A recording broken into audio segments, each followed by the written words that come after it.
I'm going to hit record. Okay, whenever you're ready, go for it. Aloha, this is Erica Duran from ericaduran.co, and you're listening to Vroom Vroom Veer with Jeff Smith. That was a little too perfect. Could you do it again and screw up? All right, we'll use that. It's cool. All right, I'm going to hit stop. I'll be right back. Are you ready to thoughtfully steer away from your revved up, frenzied, and far too often scripted life? Then welcome to Vroom Vroom Veer with Jeff Smith, where he guides you down the road differently traveled by sharing unique experiences with guests who have managed to shift away from a life stuck on cruise control and veered their way into a more authentic and fulfilling one in all sorts of interesting and kind of remarkable ways. Get ready to Vroom Vroom Veer with your differently traveled road chauffeur, Jeff Smith.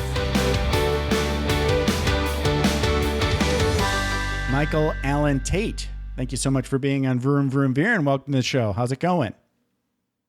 Thank you, Jeff. Having a good day today. Sure. Better than the weekend. So that's pretty impressive. I like it. How's sure. it? Okay. Where are you in the world anyway?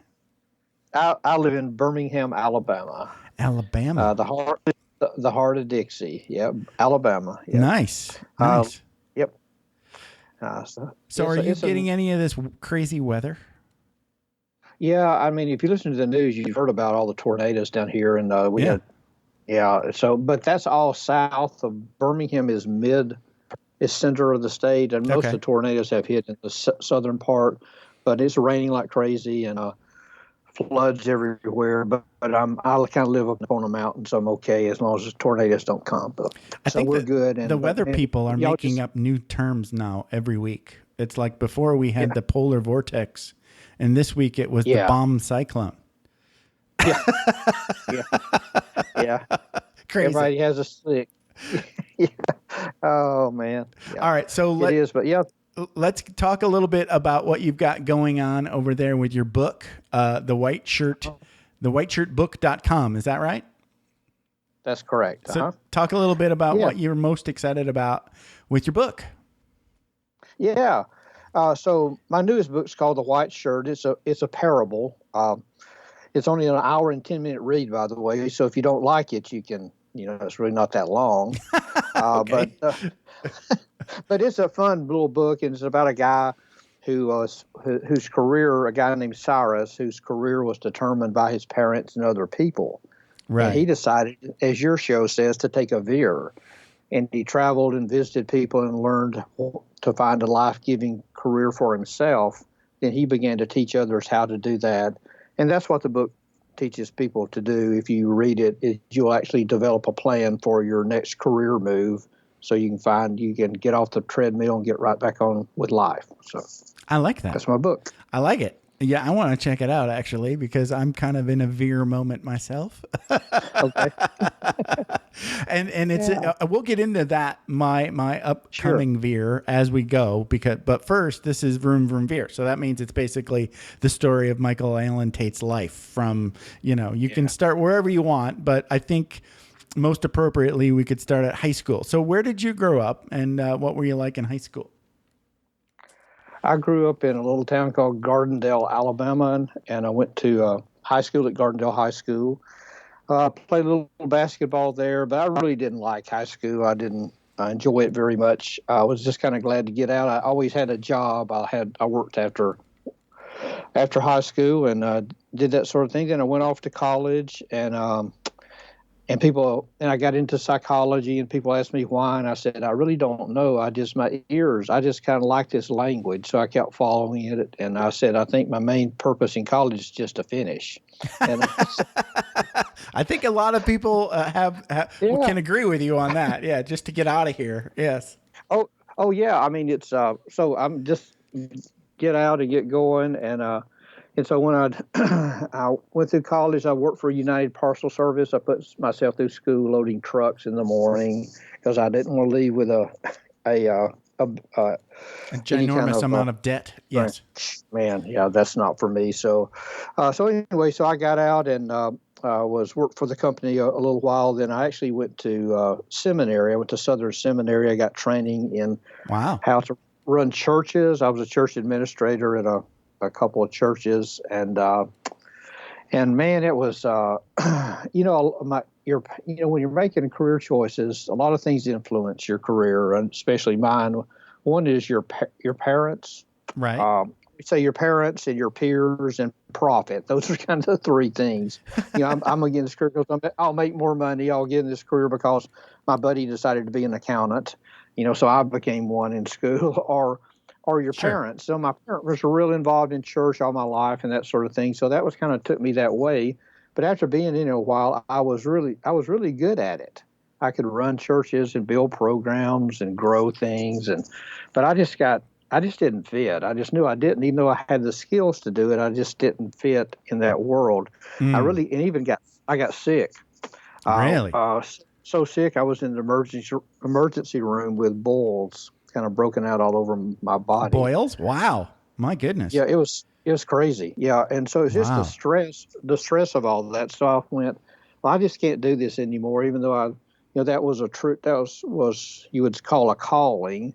I think everything's a calling, not just ministers. But so I was there, and I just quit. I said I can't do this anymore, and I went to a career counselor. Okay. And I said, help me find direction. I've done this, I've done that, and he gave me a couple of tests, and then he said, I think you should be an HR director. HR director. Yeah. Wow. So I went, what? That's interesting. So he right. And so he sent out he sent out back in the late '80s. He sent out 500 resumes, and I sat there and I got one call. Wow. 500. That's not a good ratio.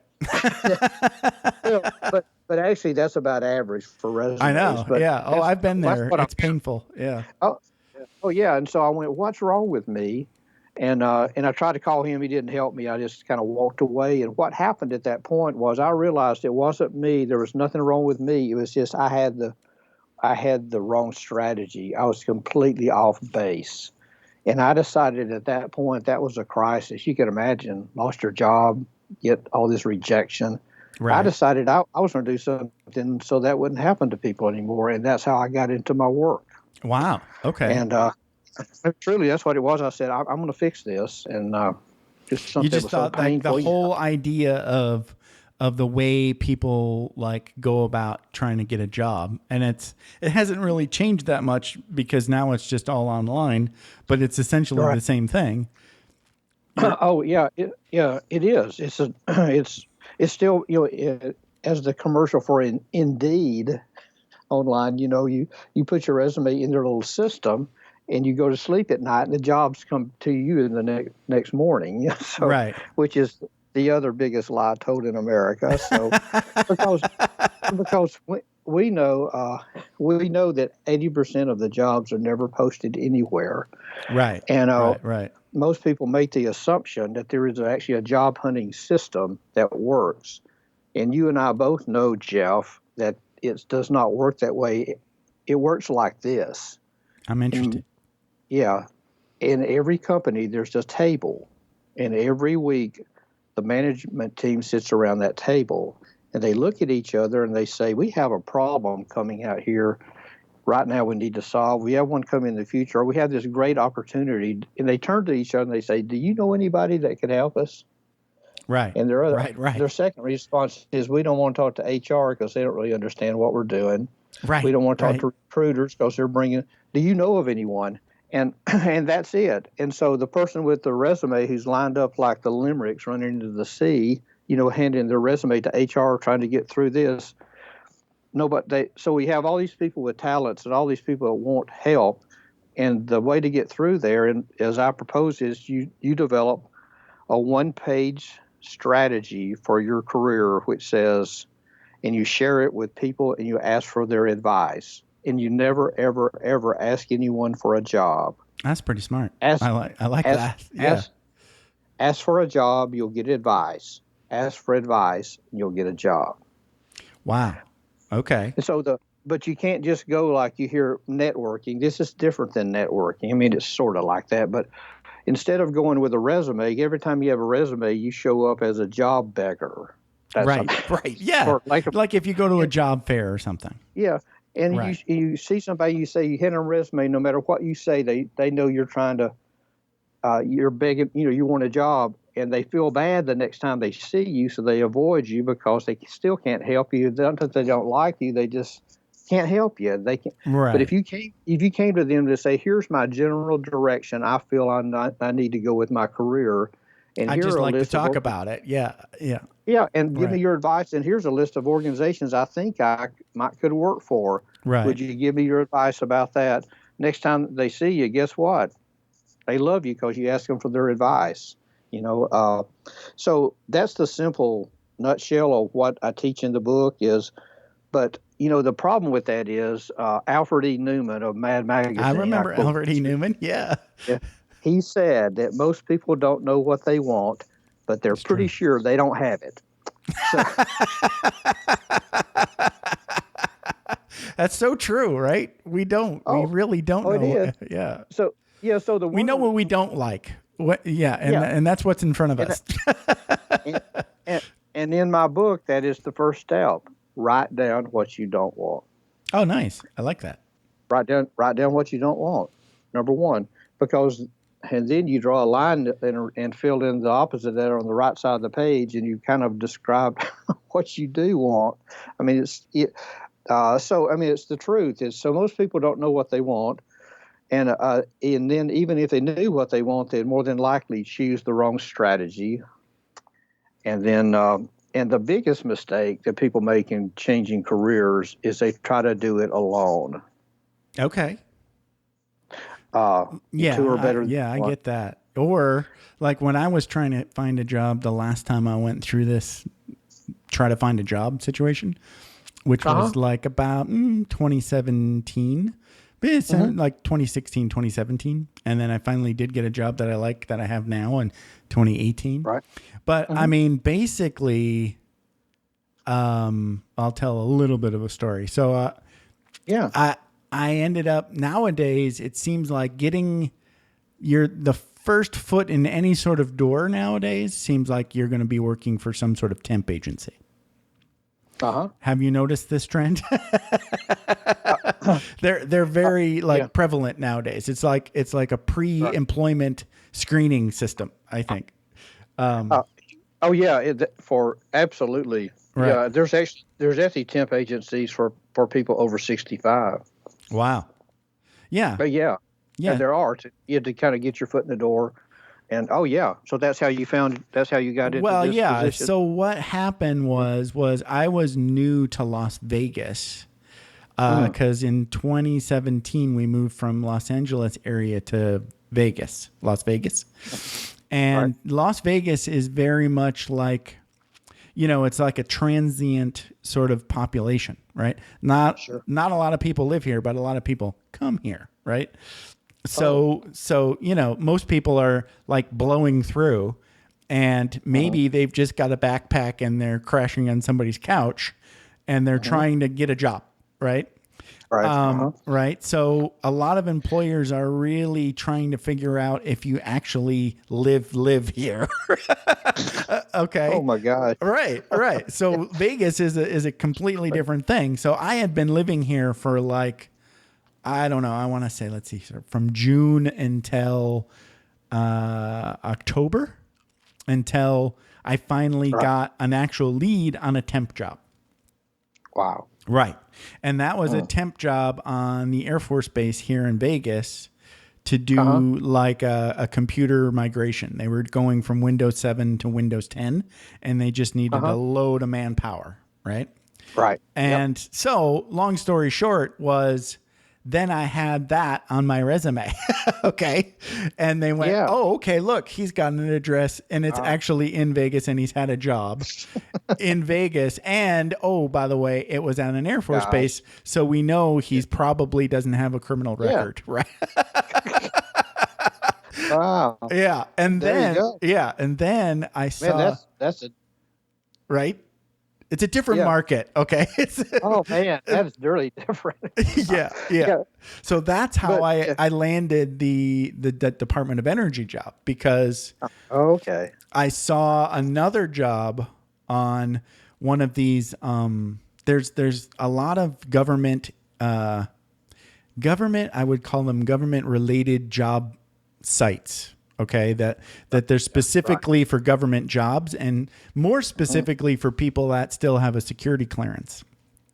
Right. Okay. So, and one of these, I don't have a security clearance anymore. Right. But it's sort of like on the periphery of my job radar. Right.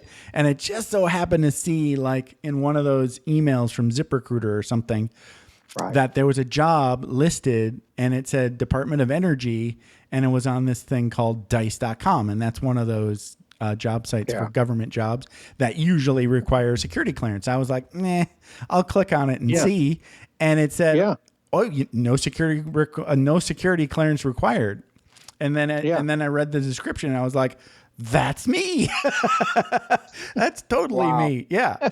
And it just so happened that I knew everybody else in the Vegas market, right? Right. Because I just had been the lead for 15 other computer techs like me.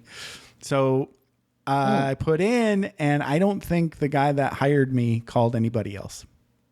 Yeah. So I just got lucky, I think. Well, the point is, some of those jobs that are posted, most of them are already filled most of the time. That's true. Anyway, like yours was filled, and other people was applying for it. They already decided it. But the other part is you can just ignore what the qualifications say online because some HR person wrote that.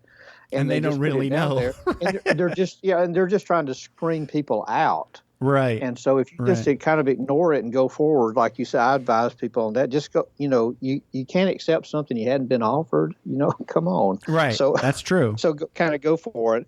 But, this whole thing about, of course, you're not college age, but Forbes had this article recently. It showed that 44% of college grads in their 20s right now are stuck in low end. 44%, they have a degree, low end, dead end jobs, highest in decades, making $25,000 or less. Wow. The highest has been since 1990. And my belief is why? Because they're using the digital. They're using digital approach to finding a job rather than actually talking to people and saying, right, this is what I want. This is what I think I'd like to do. I would work part-time, full-time, or contract. That's on your page. I'd work that way. Just because there's lots of opportunities, but they're all getting blocked up by this, the internet and working and people that get paid to screen you out. So everyone has a friend who knows someone, and each of us, know 250 people. So if you have an organization you think looks interesting, if you could ask 5 of your friends if they know anything about that organization, you'd be shocked at who they know. Yeah, and you might just to have us talk. Right, like have a coffee or something. Yeah, really. So anyway, wow, we've been all over the world here. But thanks for sharing your experience, because that is so true today that it's all changed, and you have an unusual marketplace, I think, more than most. But yes. But so anyway, you're kind of back to, I was kind of talking about my work, and so when after I was in did I tell you I was in outplacement, where I actually for years worked with people who lost their jobs? No. That's how I worked with Richard Bowles, who wrote What Color's Your Parachute. Oh yeah. He helped me get Richard Bowles. Yeah. Bowles, right. Richard Bowles. The #1 book in the world. And that's a good book. It's a good book. Yes. So whenever I decided to get into career advising, I thought, who's the best person in the world? I'm certainly not going back to school for this. And I just called Dick directly and said, hey, would you help me? He said, come on out. Wow. And nice. Really. Now there's a good guy to know. Yeah. And he's like the guru in the whole world. And so we worked, and he helped me understand it. And then I started a company.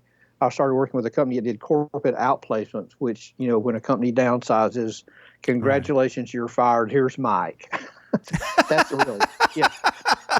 What a lovely job for you. Yikes. Ouch. Well, but it was a low point, but then it turned out to usually be a high point for people once they really sat down and said, what are my skills? Where do I fit? Had them put together a plan. They went out. They found the kind of jobs that lost on me. It was a blessing to get out of the job they were in. Now these were people that were in their 40s and 50s, executive level senior managers that I was working with during that time. And so that's what I was doing. I did. Sarah Lee was a client. International Paper was a client. Those were things. I was traveling everywhere. I got sick of it. Decided I'd come back and have a life that works. That's when I wrote my book called Design a Life That Works. Moved back to Birmingham and worked with a strategy company where I did people part. They did strategy. And then about 10 years ago, I left that little firm and started my own firm called On the Same Page Consulting, where I am now. And I just facilitate transitions in companies. Now, I don't help people who've lost their jobs anymore. Right. That was 7 years of enough time in hell, to do that. I mean, it was such highs and lows and stress that people went through. I mean, I learned, people ask me, they say, "Oh, so you're a coach. How'd you get into coaching?" And I say, I was doing coaching before coaching was cool. Everybody. You didn't even know you were coaching. I didn't know. I'm just helping people find their place in the world. Yeah. And so that's kind of, I got in that word through a baptism of fire and outplacement. Right. And now Wow. now my basic work is helping new leaders assimilate into companies. I have corporate sponsors. I work with boards of directors on evaluations of their staff, and I work with executive teams. But it's still, when you come down to it, it's still about who am I, where's my place in the world, how do I find it? Those are the three questions that my book's on. Because, I'm kind of coming back where I started. I've been doing all this stuff with organizations. Now I'm going to come back and get with this little book about finding a peaceful, life-giving career. It was always pulls at my heartstrings. And so anyway, so that's kind of how my crisis has turned into a calling here. And each one of those life chapters has a different, it's probably a similar strategy, but you gotta have to come at it a different way.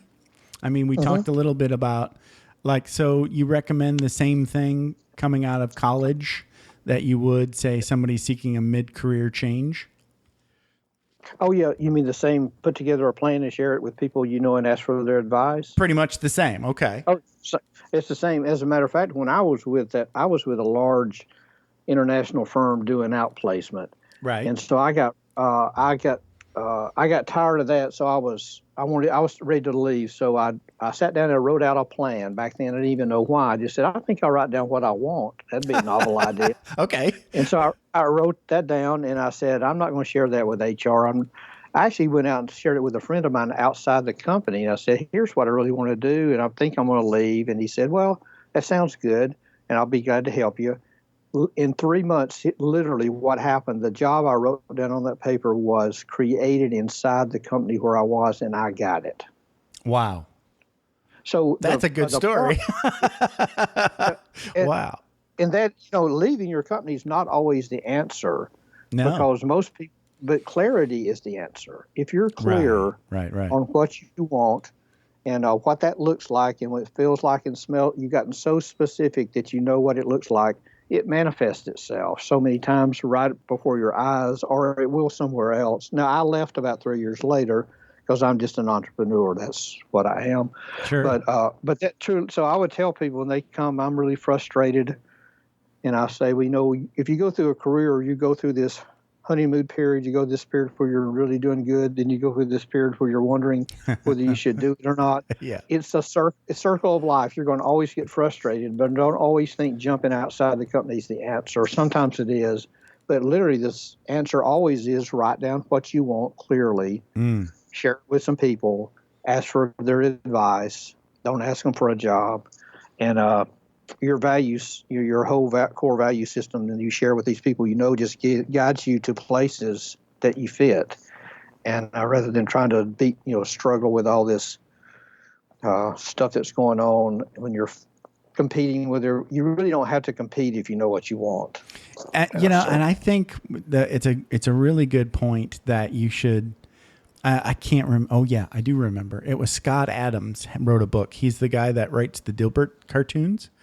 Oh yeah. He was like, he figured out somewhere mid-career or I think early in his career that he was always really bad at his jobs, but he was really good at getting jobs.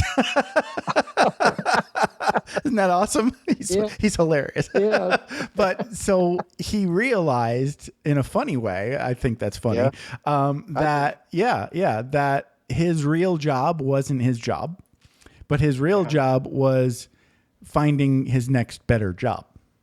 Yeah. Every job was really okay. Now I have a safe lily pad to float on for a while. I need to get back to work finding my next better job. That and I think there's a couple of key takeaways that I got from that. Okay. Yeah. Okay. Was like what you were talking about when you were in that outplacement job. When you're unemployed and you need to put food on the table and pay bills and rent, that is not a good time to be putting your hat out saying I need a job. That's like the worst time. That's like the worst, right? So doing all these career changes while you still have a job, way better, right? Just from a personal, psychological and position, because obviously nobody wants to be broke ever, pretty much. But also it helps your negotiation too. It does. Yeah. Yeah, it does. And, but a company, there's, to me, the idea of a job is a mirage. I mean, it really doesn't exist. There's a mastermind guy in this room who just can pull a little lever and your whole company disappears. It's true. And so you have to think of yourself as a set of skills and contributions you can bring, and you're like a sphere that connects itself to other places where you can help. So as a matter of fact, in my little book, I say never on your job, your plan for your next career, you never write a job title, because in 10 years there won't be any job titles, I don't think. So there really no aren't anywhere, and it gets you in trouble more often than anything when you start thinking things like, why are they asking me that? That's not my job. That's the worst. And when you have that thought, whenever I have that thought, I'm about to get in trouble. I've gotten better at catching myself, but I still do it. I think we all kind of like, I don't know why, but we do get programmed into like, they shouldn't even be asking me that question, and I'm offended by the question. I've taken a couple of steps back and said, well, if they're asking the question, they need help, right? So I might as well go ahead and try, even if I don't think it's my job. Sure. Yeah. So, people at work too say, I want to be this. What do you want to be when you grow up? Your boss sits down with you. So what's your career idea? What do you want to be? And if you ever name a job, you just labeled yourself for failure. Right. So just say, so here's my advice. Say, you know what? I'd really like to learn about this stuff that I don't know right now. That's good. So I could help the company make better decisions and make more money. But so your career path is a learning path. So what would you like to be a master of? I'd like to learn this. And when you say that, all kind of opportunities open up inside organizations. So, I'm really curious about this, and I've been doing some study on it. I'd like to learn more about that. And people will just help you get there.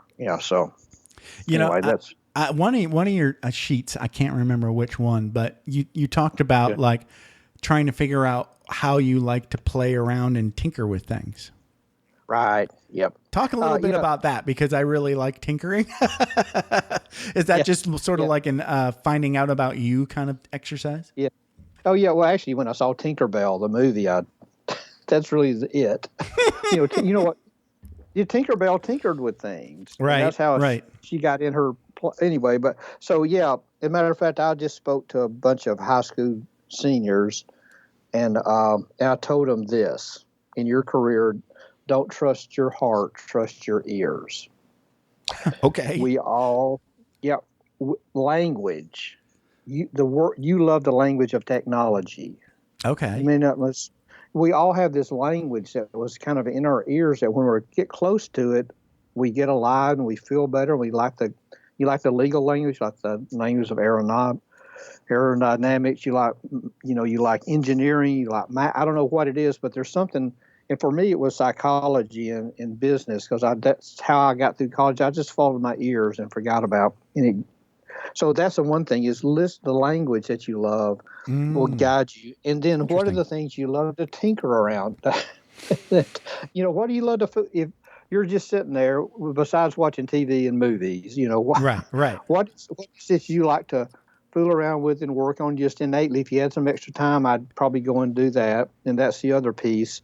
And then the third thing, there's, the three things: your ears and tinker. And then the big question that just won't let go of you. Like for me, when I went through that terrible experience of not finding that job and getting rejected by 500 HR people. Right. And I said, so what is it? What's this thing that, I don't know that everybody has that big question. So I do think if you get still long enough and take your headsets off and walk in the woods for a bit, you maybe start hearing some of those things that are pulling you to do that. And one way to do it is, I recommend when people start to want to change careers, I say, I don't have to give you a psychological test, even though I do all that kind of stuff. If you'll for 2 weeks write down every day the things you're thankful for, the things you're not thankful for, the things that pull your energy, the things that give you energy at work, not people. Don't write people's names down. So in my white shirt book, I call it your awesome and awful list. I like it. If you'll write that down for a week at work, at the end of the day, say, what did I do today that was awesome? What did I do that was awful? And you get that list, and pretty soon you'll go, oh my gosh, I just need more of the awesome and less of the awful. And so, yeah. See, I'm really deeply scientific here, but I'm telling you, it's a lot. We complicate it so much, and there's a lot of business to be made in complicating things. That's true. So those are just some little things that I think will help people. Just simple stuff like that, and get a friend. If you get a friend and y'all do that together, and sit down at the end of the week and talk about it, have a beer or whatever you're doing, talk about it. All of a sudden, you'll just be getting clearer on what you want, and once you get clear, and you keep your eyes and ears open, you'll start seeing things you didn't see and hearing things you didn't hear. And just, I'm sorry, I don't mean to get all spiritual on you, but it's true. You can get spiritual on me. It's okay. Of course, everything's spiritual, but it's just slowing down and taking those notes and talking to a friend, and knowing, it's not going to be easy to do all this. I have one of my favorite writers is E. Cummings. I don't know if you know who he is, but I've heard the name. He has this quote that says, "To be nobody but yourself in a world that's doing its best night and day to make you just like everybody else means to fight the greatest battle and to never stop fighting." Mm-hmm. And so I just think if people get that, just because it's all in you, you just have to slow down enough. And that's part of the problem, is we don't slow down and get our earbuds out and let nature speak to us, and God in his own way kind of has those answers if we just ask. So, right. Yeah. If you get, like you said, like a walk in the woods or a beer with a friend, whatever works for you. Right. Yeah. I totally agree. Yeah. I'm actually finding that I went through this whole thing about, and you probably read it on my website, where I got to a certain point where I was just really, really tired of sitting in a cube. I think we've all gone through that. That was my midlife career change, right? Yeah. So I took time off and went to school for about 3 years. And then eventually, and I was also trying to feel out whether or not I wanted to be like an entrepreneur. And I learned I really don't. But that's okay. I think it's important to go through those veers, as we call them on this show, because it gives you that, it's more like, I'm going to go figure out who I am because I listened to the Air Force for 20 years telling me who I should be. Right. You know, and so I didn't really agree, but you know, I took the retirement and left, you know. Good. Yeah. There you go. Yeah. So I basically took close to 10 years. And then I came around to the fact that, well, at the end of the day, I think I'll just go back to the cube, but I won't be so whiny about it. You know, I think, I'll just like embrace the suck as it comes, but also enjoy what I like. You know, I do get a lot of pleasure out of, well, I've gotten a couple of jobs in the technology world for being what they call like, we want a computer person, but we don't want a nerd. And I feel like I've just offended all the nerds. But I'll take it because I am a nerd, but I'm not like the nerdy kind of like nerd. I'm a little bit more open, engaging, and personable instead of like introverted and quiet and kind of want to like, you know, just go away and work on my computer. So I really like engaging with people when they just want to get back to work. Right. I like that, you know, and helping them. Is awesome. Sure. Yeah. I worked with an engineering firm up in Boston and they told me if we could just have, they get all the top engineering, they get, you know, the top of the class. Right. I mean, right. They're kind of the place to be. And they go, if we could just have someone who could carry on a conversation and didn't pick up their cell phone during our interview and text somebody. Wow. Holy cow. I mean, it really got to the point and then they were not stupid enough to put all this stuff on their Facebook, so we can't hire them. Right. And, you know, just all the stuff that kind of gets in people's way. But, we talk about having a good fit, but, you know, it's even more than that. When I worked with Richard Bowles, he told me that career advisors are healers. And I know there's a study that was done for people that lived to be over 100, and it told what were the factors that mattered most in that. I mean, there's some heredity in it, but it wasn't exercising. It wasn't what they ate. It wasn't that they didn't drink. They were still, some of them still smoking. Right. The number one factor in longevity was satisfaction in their work. Wow. So you're really, I mean, there's all these studies on my website. I have a thing called Astounding Facts about careers, about happiness and health. Yeah. And you go to look at those things. It says people in a bad job are 5 times more likely to be categorized as depressed, twice as likely to be anxious at work and not. That's why we have so much absenteeism, is because people are stuck in jobs that they don't fit. Right. And I say when you're frustrated and you don't fit, you have 3 options. You can stay frustrated, you can quit, or you can make a request. And what that is to go to your boss and have thought about what you want and share. This is what I really love to do. In today's world, it's so hard to find good people that they will invent a job for you. A good company will do that. So just having the courage to say, this is what I want. Right. And share it with them. And I even think in the government it'll work. I mean, I know there's a little more structured, but I still think that if you have a good supervisor and just make a request and then you've done your part and then you can quit or don't stay there, stay frustrated anyway. Right. So, do you remember that movie? You remember the movie City Slickers? Oh, yeah. That's it's a really good movie for people that are bummed out and burned out in their jobs, I think. So if you haven't seen City Slickers, go out and check it out.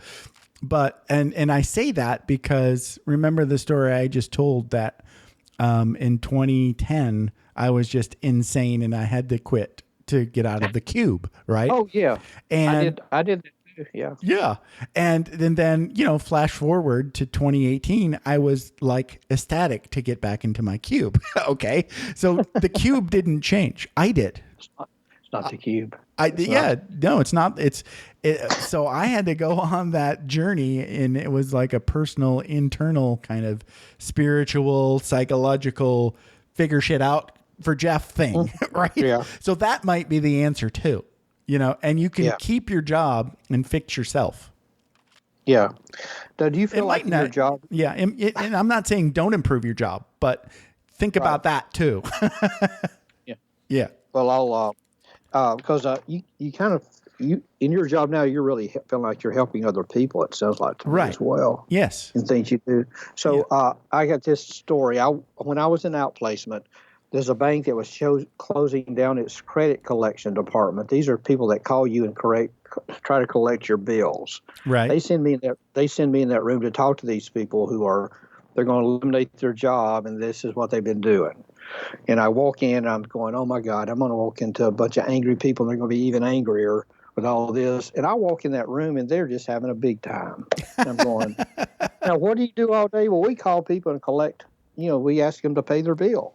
Right. And I said, well, that can't be good. And they went, we really feel like we're in detectives. And the nicer we are to people, the more likely they are to pay us. Wow. But this other guy said, but no, let me tell you the reason we're really happy back here, because there's a lot of older people that are at home by themselves, and they don't pay their bills, so that we will call them and they'll have someone to talk to. Wow. Yeah.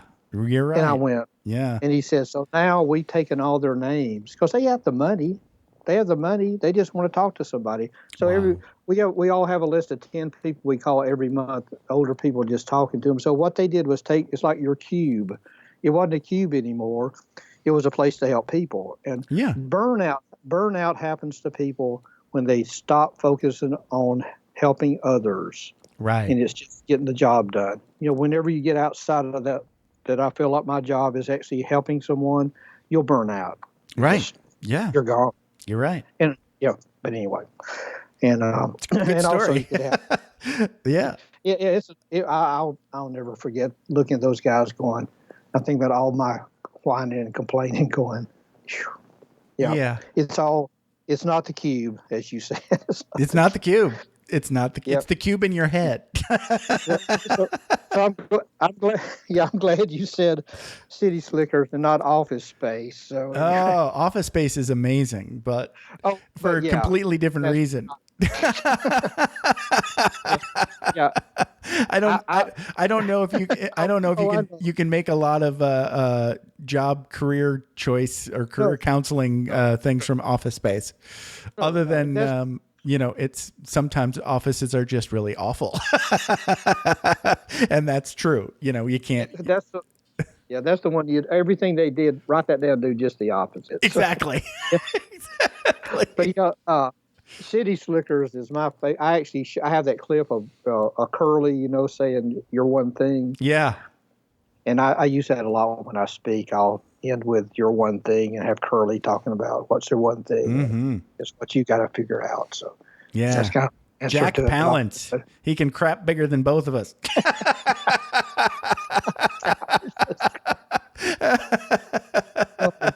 And he can do. He did one arm push-ups for crapping and loud. What an awesome dude. Hey, Michael, this has been a blast. I appreciate you being here. But as we wrap up, tell people where they can best get in touch with you. I think you said it was the whiteshirtbook.com. Okay. Yeah. Well, yeah. So my Michael Alan ALAN Tate.com is my main website. But the easiest one is White Shirt Book, not the White Shirt Book. Oh, I'm sorry. Whiteshirtbook.com. If you go on there and you'll see a little icon that says a gift for podcast listeners. And if you hear this on a podcast, you can download a free workbook that goes with the White Shirt Book that helps you design your one-page plan for your next career move. So that's a free gift for anybody to be on there for this year. We're doing for that for you guys. So if you want to do that, I will link to that in the show notes. So if you're listening and you want to check out that workbook, check out the link in the show notes. Yep. And see the whiteboard videos out there. So. There you go. And go watch City Slickers and check out Michael's book. That's right. All right, Michael, this has been a blast. Thank you for hanging out with me for a little while. I appreciate it. Thanks, Jeff. It was a blast too. You take care. All right. Have a good one. Bye-bye. Bye. Thanks for taking the time to ride along with us on another episode of Vroom Vroom Veer. For podcast info and show notes, be sure to head over to vvveer.com. That's VVER.com. Man, that's fun to say. And we'll catch up with you next time here on Vroom Vroom Veer.